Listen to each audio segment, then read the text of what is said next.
Hello everybody and welcome to the Whiskey Dictionary, where I do the research to try to teach you a little something about what you're drinking.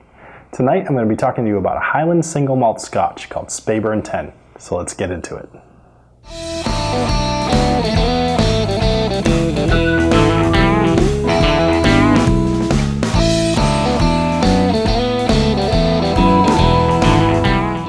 If this is your first time with me and you enjoy reviews, getting informed, or just anything whiskey, then click that subscribe button so that you don't miss anything.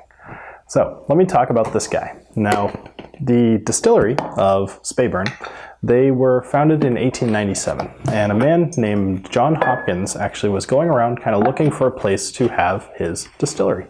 And he ended up finding this quiet little area, and it wasn't very big, but he really liked it. So he started looking around for water to source his whiskey from. And he found this nice little glen called Glen Burn. And this water was especially pure. So he just had to have it. So he ended up building this location. And the problem, like I said, of it being small, is that he had to be innovative here. He had to build up. Now, most distilleries, if you look at anything going on in Scotland, they're these big, long facilities. And most of them don't go that high. This one actually is the most photographed distillery in Scotland.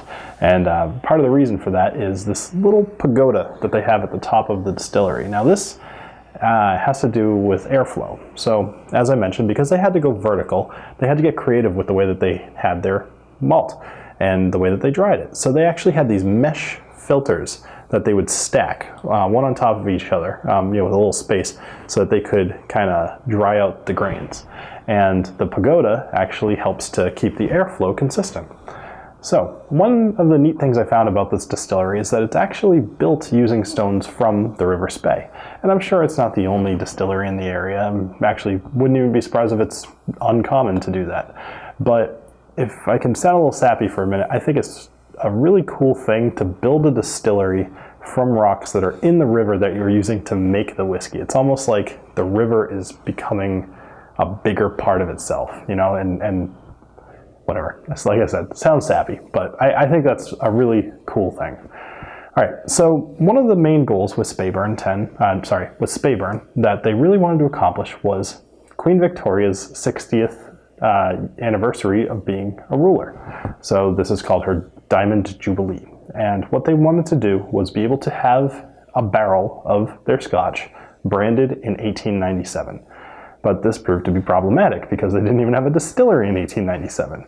But they worked really hard. They were able to build their distillery, get their Scotch going, and get it barreled by the last day of the year.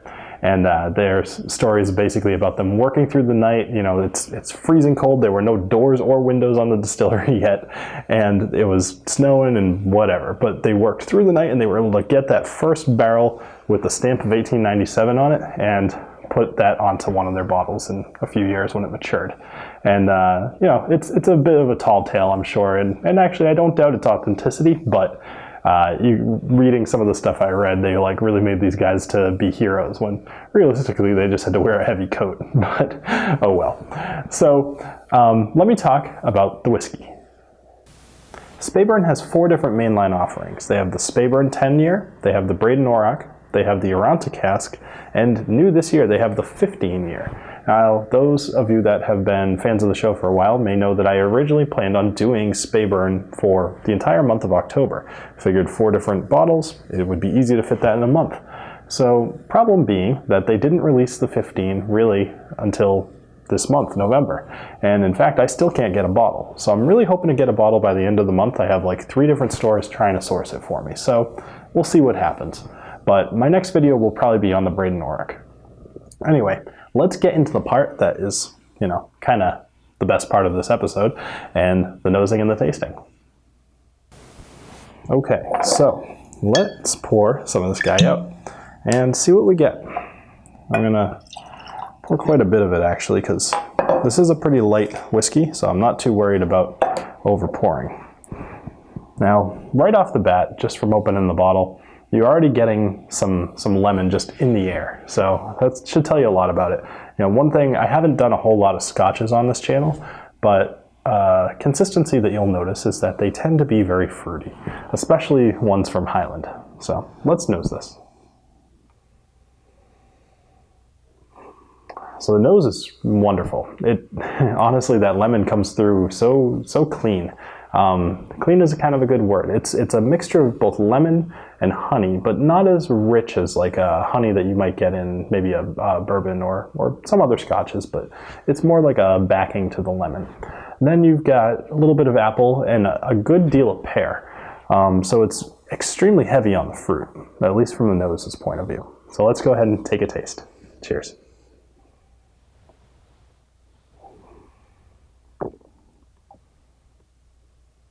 All right, so the taste is actually considerably different than the nose. I'm getting some toffee right off the bat. That's kind of the prominent bit to me, followed quickly by butterscotch. So there's a good blend there. And actually, blend is a great word for this, even though it's not a blended scotch.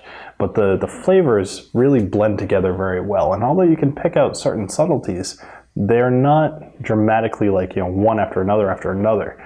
It's a good combination. So, all right, so we got toffee, butterscotch, definitely some citrus, but not lemon so much as just, I guess you'd call it's a little bit of lemon, but it's more of the pear, I think, at least to me. And then there's a very small amount of vanilla, but almost negligible. But it's definitely there. And frankly, if I hadn't had so many bourbons in my life, I might not have picked it up. All right, so you may be wondering what I think about this. I do think it's been pretty obvious that I enjoy this whiskey. But as far as my rating scale goes, I'm going to kind of go half and half here. I'm going to say that this is either a stock it or a buy it. And you can kind of go one way or another. Now, I'll explain my reasoning. I absolutely think this is worth your money because this bottle itself you can often get for under $20. But from a generic standpoint, you're going to be paying between $20 and $25 for it. I paid $17 for this. Now, let me just put this into perspective. The same night that I bought this, I bought a bottle of Johnnie Walker Red, which you've seen one of my reviews on. That ended up costing me $2 less. And you'll know how I feel about Johnnie Walker Red if you've watched half of my episodes. So to know that the dramatic increase in quality for this over that for $2 extra is actually really encouraging. And in fact, I'm going to use this as an example or as an excuse to challenge you. I would like you in the comments to suggest a scotch, let's say under $30, that in your mind is a hidden gem. This would have been my suggestion, and although this is a pretty popular whiskey, this is a thing that people see on the shelf and they just gloss over because of the price. You look at this, maybe it's not super flashy, it doesn't have a name that you might recognize. You would totally glance over this guy. But I want you to suggest to me something under $30 that you consider a hidden gem from Scotch. Let's just put it let's make it only Scotch. And I'll pick one of them, and I'll do that as my first review of December. So go ahead and suggest away. All right, so thank you very much for joining me here on the Whiskey Dictionary. It's been actually really enjoyable tonight. So thank you very much for joining me, and have a great rest of your night. Cheers.